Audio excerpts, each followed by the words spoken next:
Je vous propose la recette donc du tiep au poulet rouge et ses légumes, un plat simple et facile à faire. J'espère que ma vidéo vous plaira. Merci. Assalamu alaikum, ravi de revenir vers vous pour une nouvelle vidéo. Donc je vais vous présenter donc un tiep au poulet rouge. J'avais fait une précédente vidéo avec un tiep au poulet blanc. Donc j'ai pris du poulet fermier que j'ai assaisonné la veille avec de l'ail et de l'herbe de Provence, du laurier, des légumes. Donc j'ai pris un poivron rouge, un poivron vert, des carottes, une petite citrouille, du gombo, du manioc, du chou blanc, quelques tomates cerises, pardon, un oignon, de l'échalote, de l'ail, de la tomate concentrée, de l'huile, du sel et du poivre. Et c'est parti pour la préparation. Je vais donc verser mon huile, l'équivalent d'à peu près 3 grandes cuillères à soupe. Et ensuite, je vais laisser chauffer pendant à peu près, on va dire, 2 minutes et mettre le poulet. Donc l'huile est bien chaude, j'entends les frémissements. Et comme dans toutes mes cuissons, je mets un petit peu de sel, mais vraiment quelques pincées de sel, voilà, pour éviter que le poulet y colle.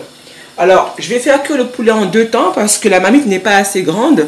Donc, de préférence pour vos cuissons, utilisez une marmite assez grande pour que tout soit cuit en même temps.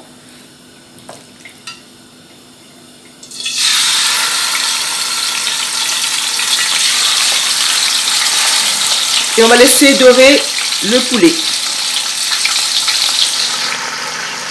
Donc mon poulet est bien doré, comme vous le constatez. Je vais donc le mettre de côté, le réserver. Et ensuite, j'ai haché donc de l'ail, de l'échalote et un demi-oignon.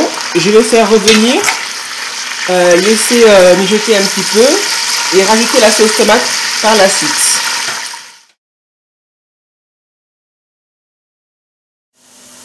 Les oignons sont bien dorés, je vais donc passer à la tomate. Diminuez bien votre tomate de manière à ce que la sauce puisse être bien liquide.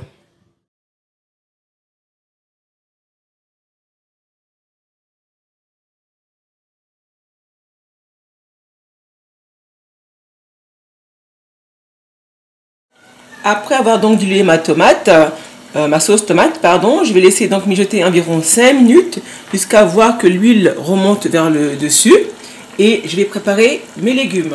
Donc voilà, on voit que l'huile est bien remontée à la surface de la tomate et à ce moment-là, donc et après avoir lavé mes légumes, les découper grossièrement, je les plonge. Je mettrai par contre le manioc un peu plus tard dans la cuisson car c'est un légume qui cuit très rapidement. J'y rajouterai du sel, du poivre et je pense que vous l'avez constaté, je n'ai pas utilisé de cube or, juste parce que tout simplement pour les côtés pratiques et esthétiques, j'ai plutôt favorisé l'ail, le laurier, le poivron et l'assaisonnement. Donc je rajouterai donc ensuite le poulet et je mettrai de l'eau au rabord de l'ensemble des ingrédients. Laissez donc cuire pendant environ 30 minutes à feu moyen et vérifiez quand même de temps en temps sans rien toucher. Je vais donc vérifier maintenant l'état de la cuisson pour voir si je peux mettre mon manioc. Ouh là là, ça sent super bon. Donc après avoir rien touché depuis le départ, je vais maintenant plonger donc mon manioc que j'aurai coupé en 2. Je n'ai pas montré dans la vidéo la manière dont je le fais car je l'ai fait pour le tiep au poisson. Donc vous pouvez regarder cette vidéo là pour voir comment est-ce que j'ai coupé mon manioc. Ensuite, je vais donc laisser cuire environ 10 minutes et commencer la préparation de mon riz. Et laisser couvrir toujours en demi-lune.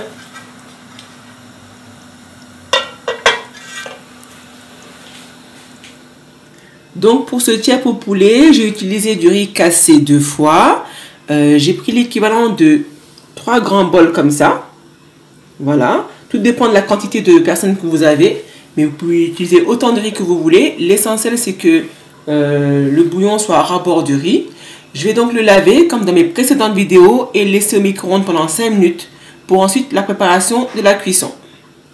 Retirez l'ensemble des ingrédients en faisant bien attention de ne rien écraser. S'il y a du jus au fond, pensez à le mettre au moment du dressage. Donc après avoir enlevé tous les légumes et le poulet, vérifiez quand même l'assaisonnement, sel, poivre. Hein, et je vais donc maintenant plonger le riz. Donc pour le riz et s'assurer que pour la bonne cuisson du riz, il faut que le jus soit juste au-dessus. Voilà. S'il y a plus de riz que le jus, eh ben arrêtez, stoppez, sinon ça risque de ne pas cuire. Pour ma part là, il y a un petit brin de laurier, hein, c'est pas grave, on peut quand même le laisser, ça donne que du goût. Voilà, pour ma part c'est nickel. Hein. Donc je vais laisser mijoter à feu moyen environ 30 minutes et laisser recouvrir entièrement la marmite. Je vais maintenant vérifier l'aspect donc de la cuisson. Voilà, donc à ce stade-là, et en n'ayant rien remué et à feu doux, on constate donc que le riz a complètement été absorbé par la sauce. Il en reste encore un peu. Et là, on peut bien remuer. Alors, vous prenez l'extrémité de la marmite hein, pour que tout soit bien homogène. Hein, regardez. La sauce doit complètement couvrir le riz. Le riz ne doit pas être ni collant, ni pâteux. Voilà. Les tomates un petit peu, c'est normal, hein, c'est ce qu'on avait mis dans la cuisson. Et là, je vais laisser donc recouvrir encore à peu près 15 minutes et notre riz sera prêt. Alors, s'il manque bien entendu un peu de cuisson, laissez bien entendu mijoter. Et on recouvre. On va donc vérifier l'aspect de la cuisson. Ça me donne vraiment envie de manger là. Ouh. Donc, je vais juste remuer légèrement pour voir que le riz ne colle pas. Voilà. Et pour vous garantir que c'est cuit, prenez juste un petit morceau un petit brin de riz comme ça, si vous avez le courage, que c'est chaud, ou par cuillère. Vous goûtez. Pour moi, c'est OK. Donc, on va passer au dressage. Merci d'avoir regardé cette vidéo en espérant que vous pourrez reproduire la recette et qu'elle vous plaira. Merci.